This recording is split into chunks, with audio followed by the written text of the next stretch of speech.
Okay, hello. Welcome to another episode of Say That Podcast. We have a very special guest in the building. He is a legend. Okay, I've been hearing his name since I was a child. That's all I'm gonna say. Me too.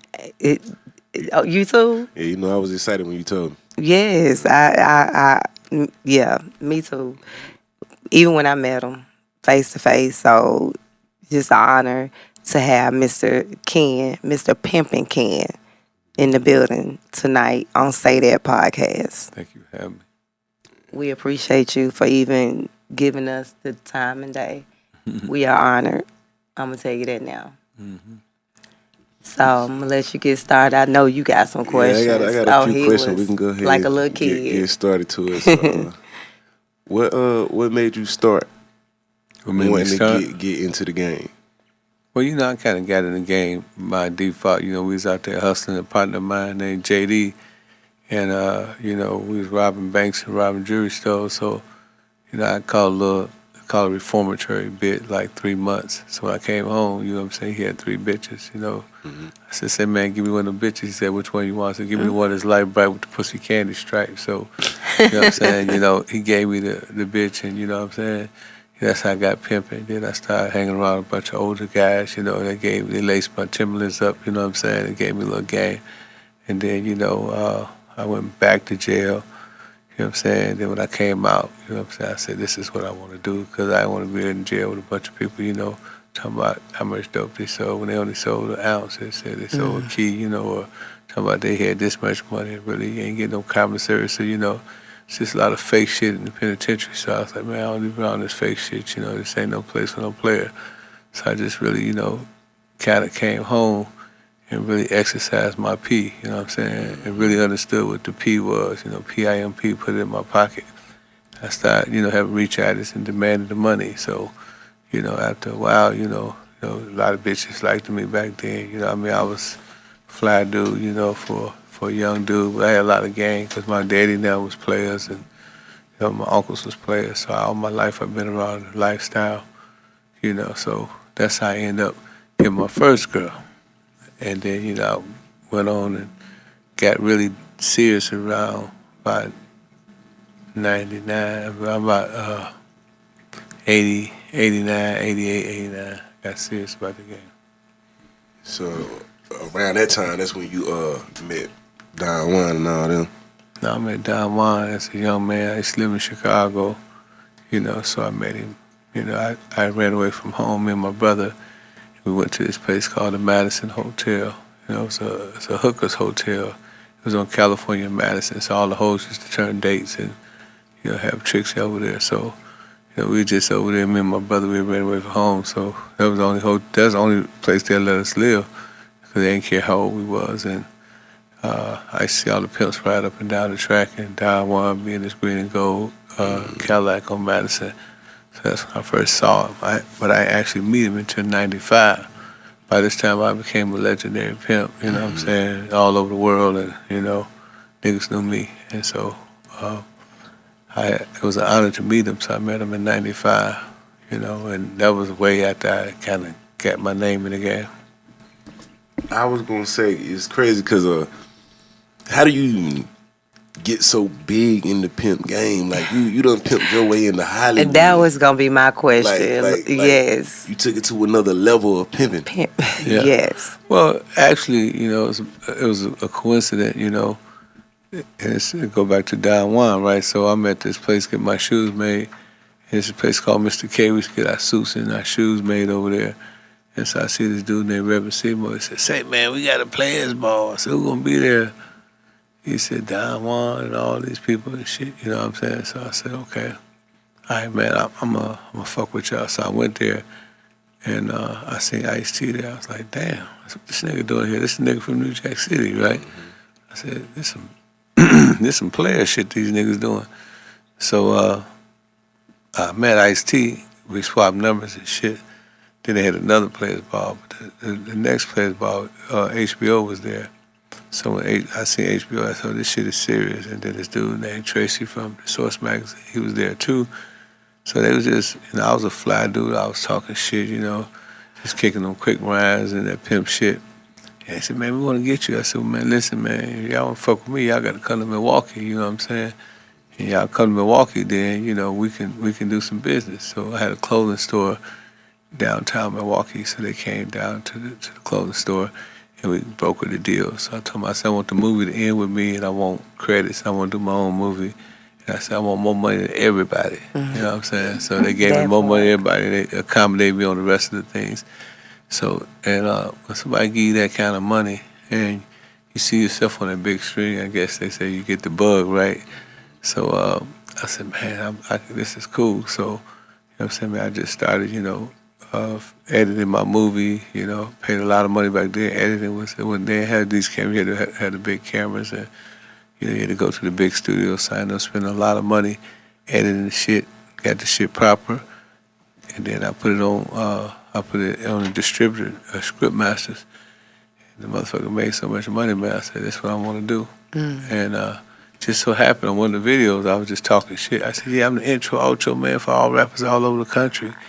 Yeah, that's my first movie. Then the first rapper that really kind of started fucking me was Jermaine Dupri. So he sent me in 112, and I was buying bottles and shit. You know, I had this little trick I used to do. I used to give the bartender $300, and I'd tell him, say, for the next 15 minutes, you know, drinks is on Pimpin. So everybody be drinking Pimpin. But I really trying to put my name in the wind for a bitch to hear me. You know what I'm saying? I say, these bitches too near me not to hear me, right?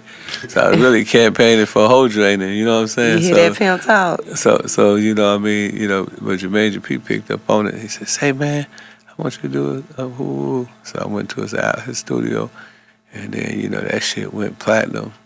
And Pimp C and Bum B was on that. And then Lil Jon called me, then Pastor Troy called me, then Too Short called me, then Mac 10 called me, then 50 Cent called me.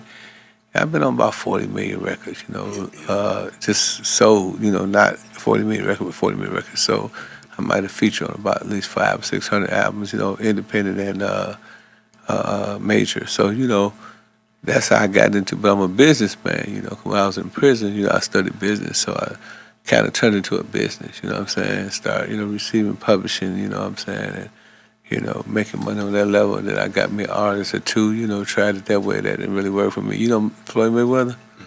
What he like, 52-0? Exactly. Oh, yeah. Well, I'm Mayweather 0 when it comes. I'm 0-53 with artists. You know what I'm saying? You know, they just so knuckleheaded, right? So hard to work with these artists these days.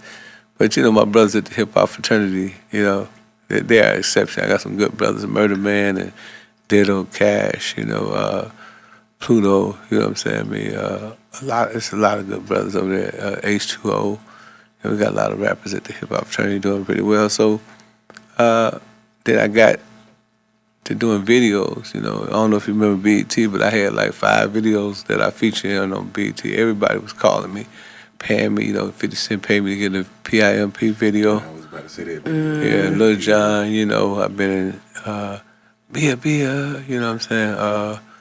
Man, so many videos. A Lil Flip, This Is the Way We Ball, the player anthem with Outkast and Pimp C. So, yes. I mean, these were some, they got like billions of views on YouTube. So then from there, you know, me and Pimp C started hanging out. And so I started doing more movies, and me and Pimp did a movie called Best of Both Worlds. And I kind of jive managed him, got him a lot of, you know, little gigs, a lot of features and shit. And then he died, so I kind of faded back like a Michael Jordan jump shot. You know what I'm saying? I said, man, you know, fuck this shit. Not to cut you off, but speaking of Pimp C, I had seen an interview you had did about it a couple years back, and you were speaking about him and Beyonce situation. Nah, it wasn't. I said he had a mixtape. I had a sex tape. I didn't mention who was on there. I never will mention who on there. But you know what I'm saying? It was a sex tape that he had. That to you. And he showed it to me. And you know what I'm saying? I was just amazed. I just said it was an R&B chick. It could have been Mariah. It could have been Jennifer Lopez. It could have been Mary J. Blige. It was a lot of. But you don't know who it but was. the bloggers, I mean, the bloggers took it and made it quick bait, and they knew that they said Beyonce, that it would get a lot of clicks. You know what I'm saying? So some of them got 5 million clicks, and you know, just a lot of you know, fun on the internet shit. You know. You know, I would like to know this. I heard you say that you and your brother ran away from home. Can I ask why? My daddy wanted to whoop us, and we was tired of getting whoopings. You know what I'm saying? He used to beat us with extension cords, so You know what area you come from? I'd have been whooped with a stitching cord. yeah. So I ain't like it. You like I it? ain't like it. I told him. You and your brother said, we out. I told him he could catch us if he can, cause we were the gingerbread men. Oh, all right then. We zoomed on. We zoomed before he had Zoom. For real? So, what about your mom? How did she feel? Well, you know, my mama, you know, she a Christian lady, so you know, she knew what we was doing. She knew we was getting away from the drama. You know what I'm saying? Cause you know, She probably didn't like to see it. well, he was beating up on her too. They from Mississippi, so they country. You know what I'm saying? So they believe in all that violence and shit. You know what I'm saying? I just went with it. You know, I got to the age where I was like, this dude ain't gonna put his hand on me no more. It's a rap.com. So you know, I put some heels on my wheels and some heels on my wheels and got up out of there. And took your brother with you. Now he was the older brother. He took me with him. That's what's up. I love it. Yeah. I love it. I was gonna ask you, is the playoff ball still going on? Yeah. Heard about 'em as much as I haven't heard They be in anything Chicago every year. Bishop Don Juan, and they have them all over the world, man. How's you he know. doing? He doing well. He just been through COVID, so I guess he getting better. Okay. But they still popping. Like I had one last year, King of Diamonds. So you know, I might throw one this year. You know. Really? But we got the Hip Hop Fraternity Awards before that on April 15th. Okay. So it's gonna be going down. You know, we got a lot of celebrities gonna be in the building. If they want to find out updates, to go to HHF. What was it? HHF Awards at HHF Awards on Instagram. Okay. And so where would that be? That's gonna be at the Cosmopolitan Event Center in Douglasville. You know, we're gonna have it out there because we want to get a real plush. I know it costs a lot of money for the facility. You know, we spent some thousands to get the facility, but you know, we want to give the people experience. Last year we had it at a theater, and they ain't got a chance to mingle. So they're gonna be able to drink, and they're gonna be able to eat Network. and have fun, network. You know, we're gonna turn it up a little bit. Okay. You know, and we didn't want to have it, you know, in the traditional place where everybody else have it at. You know, we want people to say, I ain't never been there before. Definitely. I like to try new stuff. Me too. So hopefully I get that invite, y'all. And you said KOD. What KOD was it? King of Diamonds. That's in Miami. Ain't it? No, That's that's here. They got it off live. of 75. I ain't never been there. I gotta check it out. Yeah, you might want to check it out. Check it out. So I know you said you ain't got much time. I'm gonna ask you one more question. What's the craziest thing you've seen in your line of work? To my pimping? Yeah. Yes. Well, Craziest thing you seen.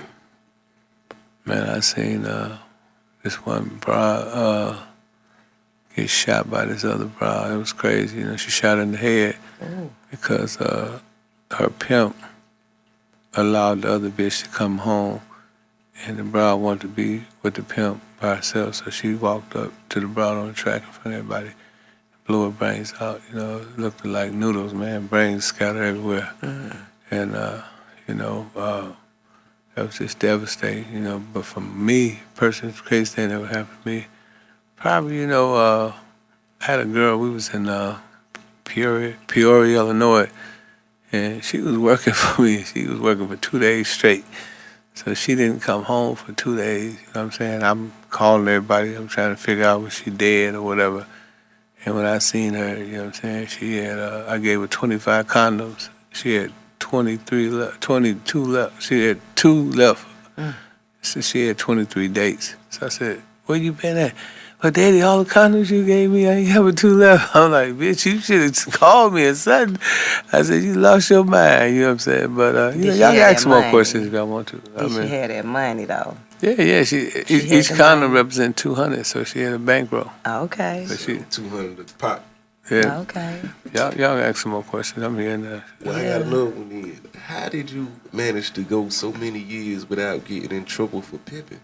Well, you know. You gonna let me talk. Go ahead, but I know this is your idol. You got famous off the pimping. Well, you got to look at it like this, right? I love it. Before Pimps Up, Holds Down, you never knew who I was, right? So it was a secret society. So after Pimps Up, Holds Down, what I do? I quit. See, pimping didn't quit me. I quit pimping. You know what I'm saying? If you can walk away, you can get away. And that's when I started doing the movies and, I wrote the books. Boosie signed to me. Ice-T signed to me. You know what I'm saying? She just seen me at Ice-T house shooting a movie. Then we do Ice-T as a business partner. I do millions of dollars worth of deals. So why would I take time, to waste my time with a funky bitch, you know what I'm saying? That's going to, give me a bunch of pimp headaches, you know what I'm saying? I ain't got time for that shit, you know what I'm saying? I'm getting real money. You know what I'm saying? Been getting real money, you just go look online, Rolls Royces, mansions, $100,000 watches, you know what I'm saying? The square world is way better than the pimp world. A lot of people don't understand that, you know what I'm saying? You can break on a corporate trick just like you break on a regular trick. I took plenty of bad bitches, to meetings with me, had them sit up there with their legs cocked open, and dazzle the trick. You know what I'm saying? He might not be on the track, but he next to the office facts. You know what I'm saying? So, I dazzle him. He caught up in the broad. I might spin up out the room. Bam. She holler at him. Bam. Tell him some shit he want to hear. And next thing Ken, you got the deal.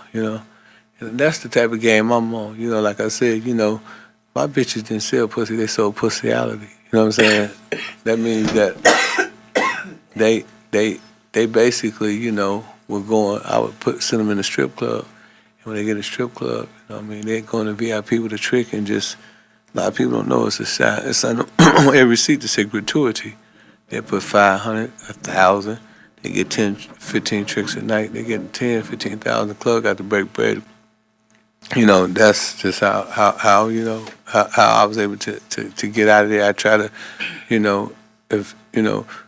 I live my life like I'm on trial, right? So if I know you watching me, I'm not fit to do some shit that's gonna get me caught up. So you know what I'm saying? I ain't trying to have a bitch out there selling pussy when I can give her enough game to go break a trick. Then if he run out of money, then we're gonna take him over to Zales, we're gonna take him over to Apple or Best Buy and buy some appliances, some Apple watches, some Apple computers, and take that shit to the pawn shop and sell that shit. $1,000, no matter how it comes. You see what I'm saying? Or you know what I'm saying? She can take them to the casino, and casino give you thousands if you give them 15% on your account. So it's just how you do things and how you handle your business. You know what I'm saying? A lot of dudes, when I was young, I was doing the shit for legacy. When I got a little older, I started doing the shit for dynasty, generational wealth. And that's why all my children, went to college. You know what I'm saying? My oldest son, he's in that movie All American. You see that? All American on Netflix? Yeah. That's number 14. That's my son, Ken Ivey. You know what I'm saying? My other son, he's in the music industry. I got a daughter with a master's degree. You know what I'm saying? They lived in the suburbs. I lived in the ghetto. You know what I'm saying? So I was able to, transition, buy businesses and shit. I own a lot of trailer parks, you know what I'm saying? Because a lot of people want to buy homes. I buy trailers because they're cheaper. And you can still charge the same amount of rent. If I get a lot, I pay the lot fee, but I can charge $1,000, And, people that like trailers is just like people that like being in the hood. You got white people who like to be in trailer parks. It's like, I'm from the hood. I'm from the trailer park. You know what I mean? They be like serious. Like Eminem be saying. Yeah, that was money. So, a lot of people, a lot of brothers just getting up on that. They buying these houses for 40, 50,000. I'm going, catch them for the cheap, put a little bathroom, a little work on it, you know what I'm saying, a little Home Depot. And, in 10 months, I get my money back. After that, it's become profitable. That's crazy. So the pimping game basically just levels you up, and you've always been business. Mm-hmm. So I can hear that. That's just everything you're talking about is business. Mm-hmm. The pimping game is business. I love it, and so it's just basically you didn't want to stay there. You just basically elevated. Well, if you got 10 hoes, right? I had 16. You manage your money. You know what I'm saying? You can become a manager. You know what I'm saying? So like my one partner said, Rome. He said he had 17 white hoes. What Rome did, he had all his hoes that ate up all the expenses, makeup and nails and rent. He was spending $43,000 a month, but he was making $30,000 a day. You know what I'm saying? So you know what I'm saying. But he had to manage them girls so they could be satisfied and they want to stay in his household. Same thing with me. I had to make sure, we pay for nails and shit like that. Make sure they had clothes. Because, a woman is a representation of you. So when they go on the track, on the blade, or go to the strip club, they got to be looking up the part. Because they got to be a reflection of me.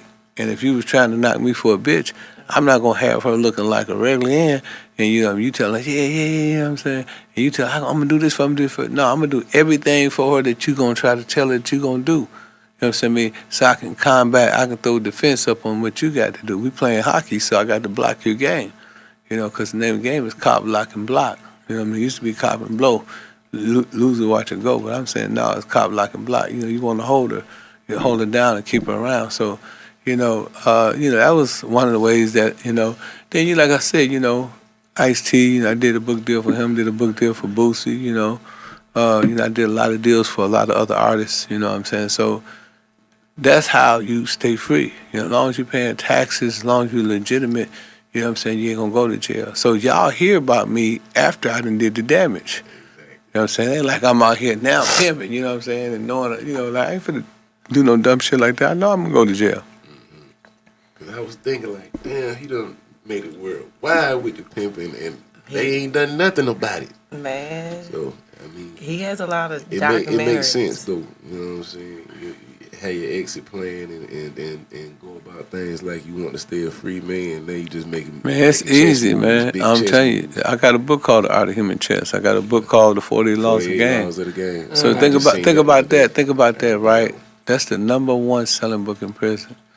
#1 selling book out here in the street. So how much money do you think I'm making? You know what I'm saying? I own 100% of my audio rights.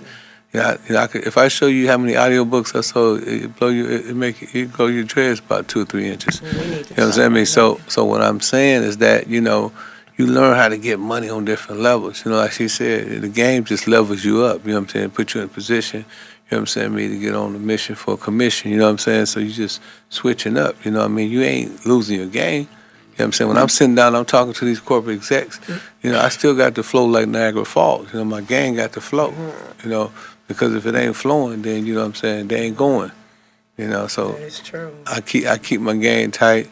And, like I said many times, in my Pimpology book, all my DVDs, those my hoes. They don't argue, they don't fight.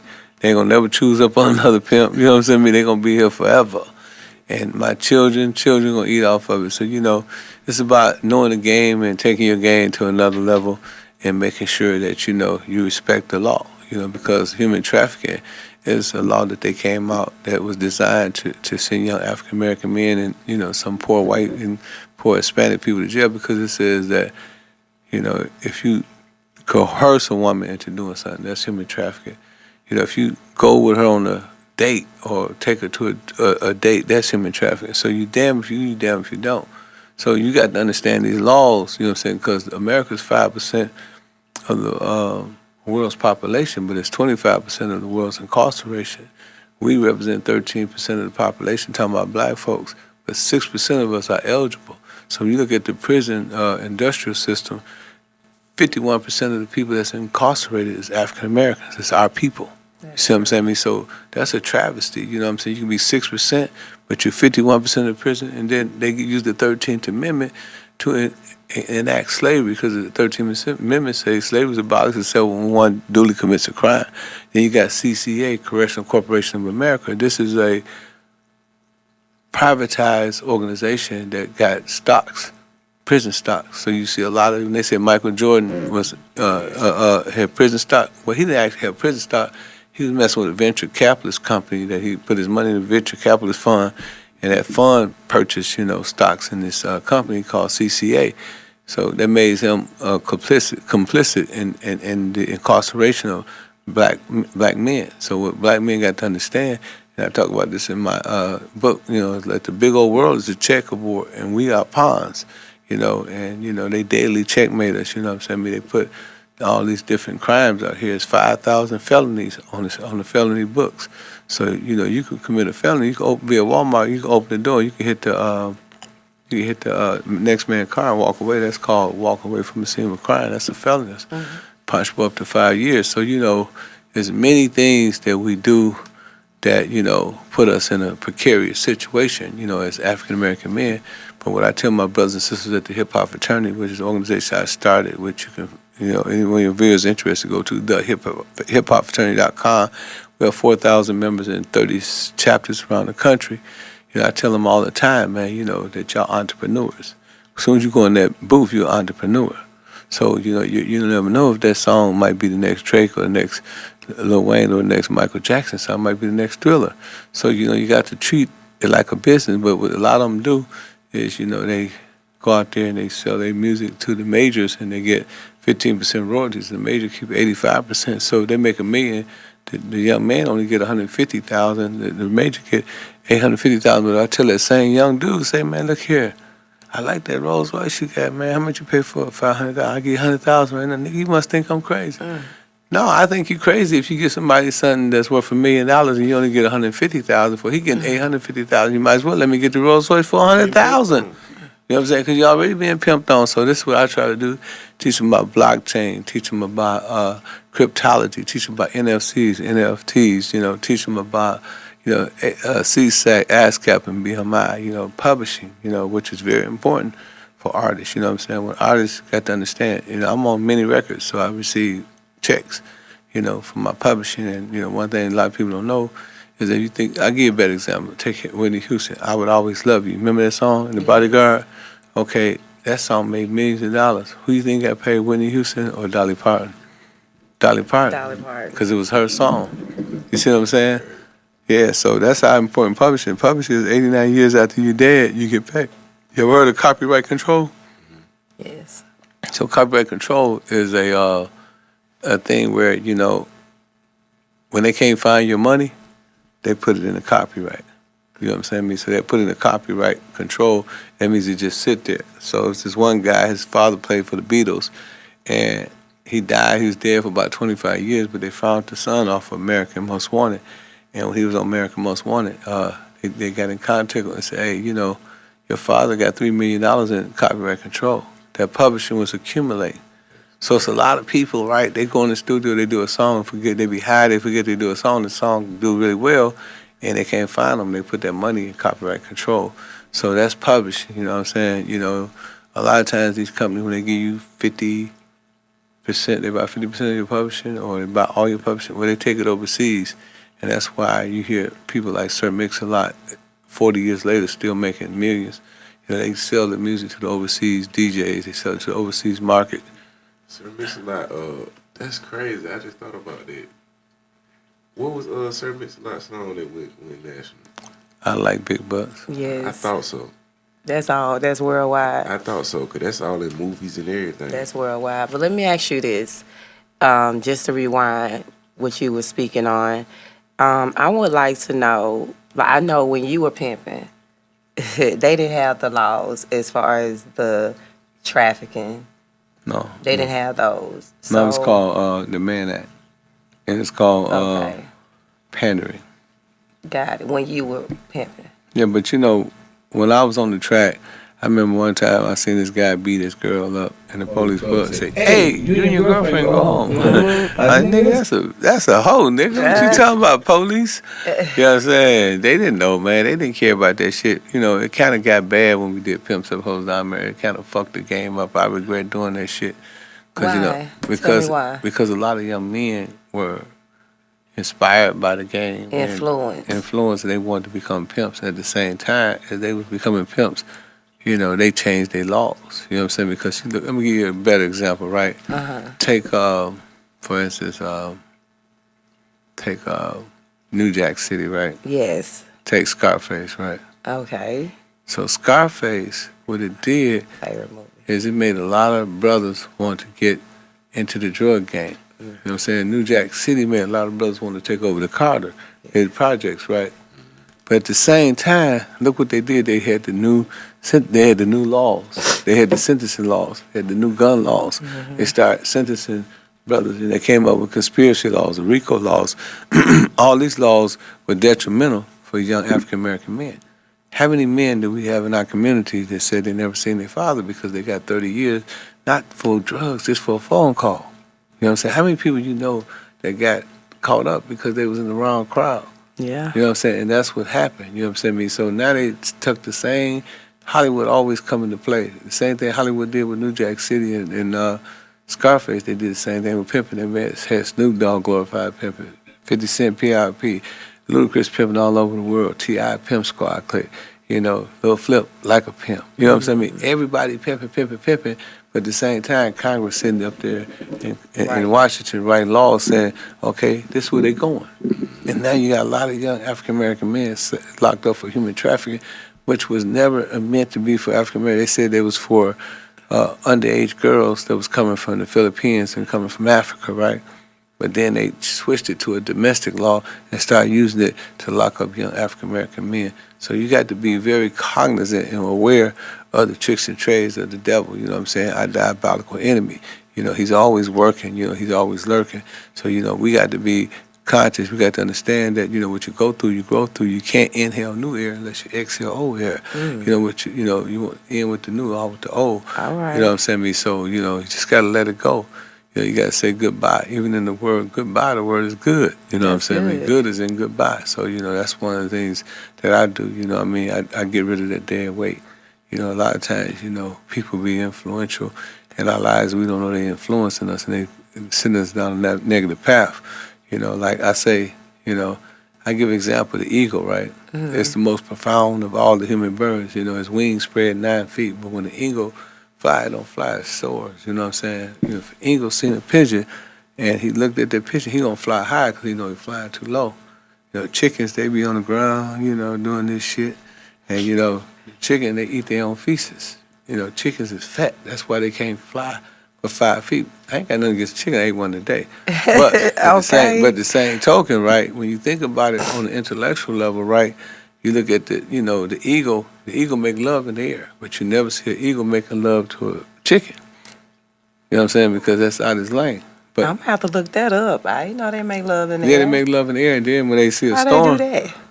they can do it. And they go into the storm and they go all the way up and they fly as high as they can get. Okay. But the problem with the eagle, right, is when the eagle see a weasel, he see his prey a mile away. He go down and he beam down that weasel. He stick his claws in the weasel and he put the weasel to his chest like this.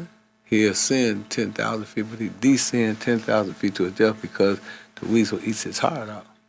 And that's what you got to do. You got to get these weasel ass niggas and bitches up out your life. You know what I'm saying? Otherwise, you know what I'm saying? They gonna take you down. That part, yes, I agree. I definitely agree with that. So that's why I admire you for that as far as like taking it to a whole nother level with your business. The business mind of it, the entrepreneurship of pimping, where you came from and where you are today. Longevity. You already knew that you did not want to go back to prison. So therefore, you had to make some changes. But I want to know, too, have you ever had a bottom bitch? No, I was the bottom, you know what I'm saying? Two bitches make a kin sandwich. I was in the middle, and so, break yourself, bitch. Ain't no favoritism, Ain't no favoritism. No. You didn't have no favoritism? Nobody? No, because, I'm going to tell you something. When I was in prison, I met a guy by the name of Pimpin Pope. Okay. And Pimpin Pope, he had shot this guy named Pimpin Sam off his car. So I'm like, nigga, what the fuck you doing in here? You a pimp. I was amazed. I know what I was in there for. I'm like, nigga, what you in here for? He said, man, I had to shoot dude. He said, the dude, he got my bitch, Juanita. And then, Juanita, you know what I'm saying? I mean, she was the bottom bitch? She was no, he said she was a well-trained bitch. Oof. You know what I'm saying? I mean, because he's a real pimp. You know what I'm saying? So his bitches was in pocket. But when Sam got her, she would, rub his back. If he wanted to light a cigarette, she could light the cigarette. She had his shoes, on the ground. She folded his clothes, make sure his clothes. And he didn't understand that's what hoes do. So he fell in love with her. So when she went back home to Pope, he brought some rules. Yeah. But when she went home back to Pope, who shot Sam, Pope wanted to fight him. He went crazy because he fell in love, right? And so, Pope said, he told me at that point, he said, man, just for experience, young man, he said, there's no difference between an in-pocket bitch and an out-of-pocket. He said, treat all bitches the same. You know what I'm saying? He said, don't get your feelings caught up in no bitch. He said, whatever a bitch do for you, you know what I'm saying, that's what she's supposed to do. Bitch, hoes do what they're supposed to do. So, you know what I'm saying? At that point, when I went to the doctor, right, I had a triple bypass. I removed all the sympathy out of my heart. So I ain't had no sympathy for the, you know, the They, bitch. they removed the sympathy from your heart. Nah, not literally. I Just know. talking. I already know But the if you think game. about it, what I'm saying, right? Uh-huh. You know, every bitch belong to the community. So niggas said, man, that's hard. I said, no, what's hard is when, you know, I meet somebody like Jazzy, Uh-huh. and you know, I go beyond the game, and I kind of fall in love with Jazzy, and I start treating Jazzy special, and Jazzy just walk out. Don't tell me no reason. And I be like, what, Jazzy, where you at? Nigga, I'm with another pimp. What the fuck you mean? I thought you loved me. Nigga, you know what I'm saying? You know the game. You know what I'm saying? Me, I chose another pimp. Oh. And so, you know what I'm saying? Would it be that? Was it that easy? Yeah, I mean, you know, that's how the game goes. You know what I'm Game ain't saying? tight. No, real talk. Like the way they portray it on television versus me speaking to a real pimp right here. I really want to know: was it that easy? Yeah, yeah. Is it that easy for a hoe to just leave and go to another pimp? Yeah, if I seen a woman on the track, I'm going to say, hey, baby, I know you're unhappy and you need a new pappy. You know what I'm saying? Come on, let your next move be your best move. You know what I'm saying? Pimpin' can make a success move. Yes. You know what I'm saying? Hey, come on, baby, get out the mustard, give it this ketchup, because my game is sticking high. His never thinking mine. So I'm kicking it to her all day, every day until she falls. Uh-huh. So all he have to do, if he your pimp, is just slap you one day, and you upset. You know what I'm saying? And now she know that she can legally and respectfully and honorably choose up on me, and she probably liked me anyway. And now she can go and she can pay me. That was the game we was in. It's not like the square world. You know what I mean? Like, you know, it ain't no monogamous. It's monogamous.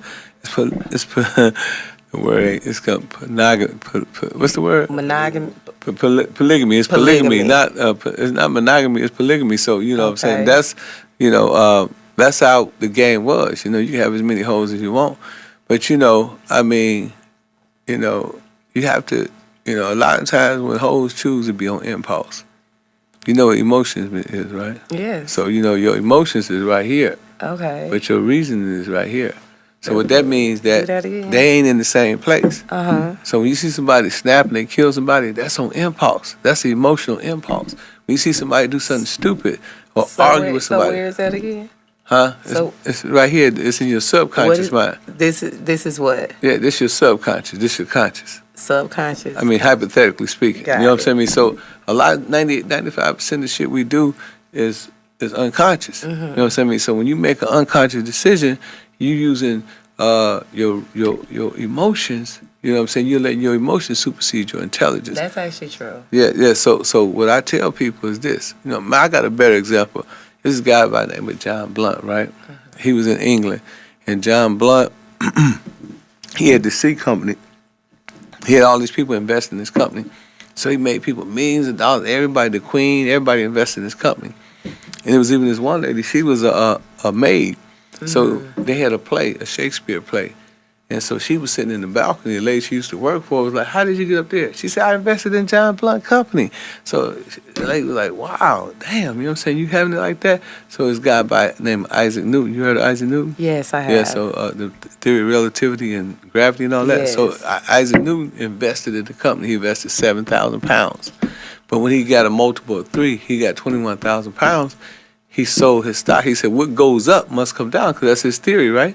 Yes. But what happened was, you know what I'm saying, I mean, he ended up seeing people still get money, so he went back in, and in 70 years, he lost everything. He lost his entire fortune.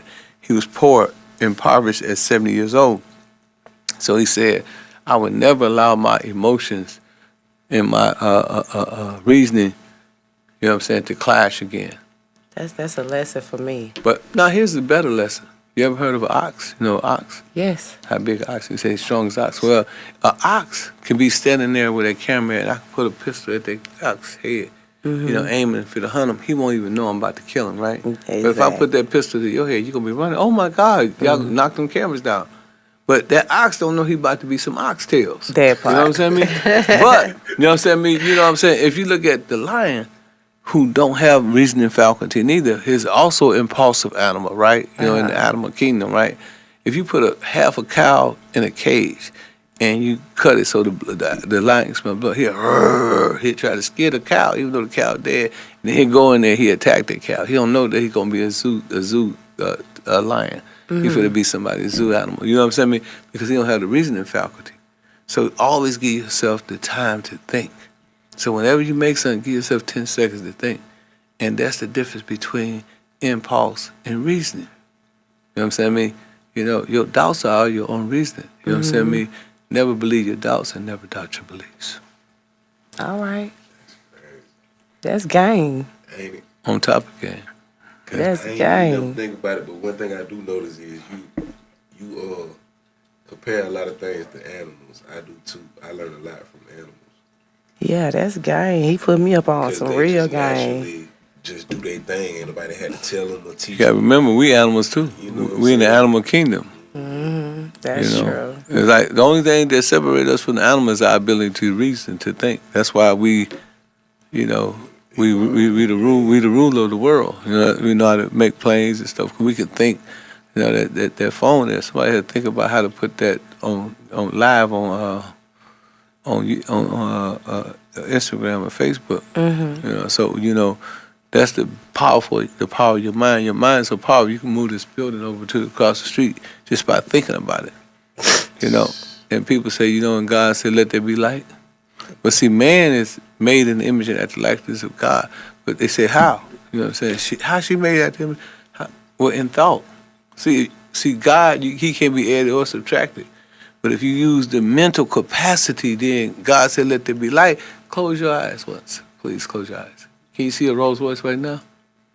No, I can't see Can a you rose. envision a Rolls Royce? You can make it happen, right? I sure can. So you see Rolls Royce now? Mm-hmm. So that's God. You know what I'm saying? I mean, the ability, you open your eyes now, that's the ability to make things happen. So if you can see it, you can be it. Everything you did, your mama, you only hear because your mama said, he fine. He said, yeah, she fine too. Let's do it. You know what I'm saying? And he nutted and you came. At You know what I'm that saying? You part. could have, She could have swallowed me. She could. Or All it could have been in the toilet. You could have been, Yeah. you could have been a jack off. You know what I'm saying? Yeah. So when you think about the mind, you know what I'm saying, you got to always think as a man thinketh, so is he. To thy own self be true, said Shakespeare. You know what I'm saying? I mean, actually, I Socrates, not Socrates, but I Socrates, then Shakespeare said it. It's a lineage, a genealogy to how it came about. But at the same time, that's what I do. I write my goals down. She was asking me earlier. I write them down. I tell myself what I'm gonna do. I tell myself where I'm gonna be. I make sure that I structure everything so I can be successful. But man, thank you all for having me, and I hope I was answering some of your questions. And Oh, we definitely gonna have you back, and tell everybody, how they can follow you on IG, and oh yeah, y'all can follow me at realpimpkin_, and the same thing on Snapchat, but it's no underscore. if you don't take that mask off. You coughing too much over there. You ain't got no weed, and she had some smoke. I said, damn, she got some chronic. That's that chronic. She talking about something stuck in her throat. Man, what it is she be out trying to be too cute to wear a coat and shit. That is a tell. I came in here with a coat on. Yeah. Sure did. So man, I appreciate y'all.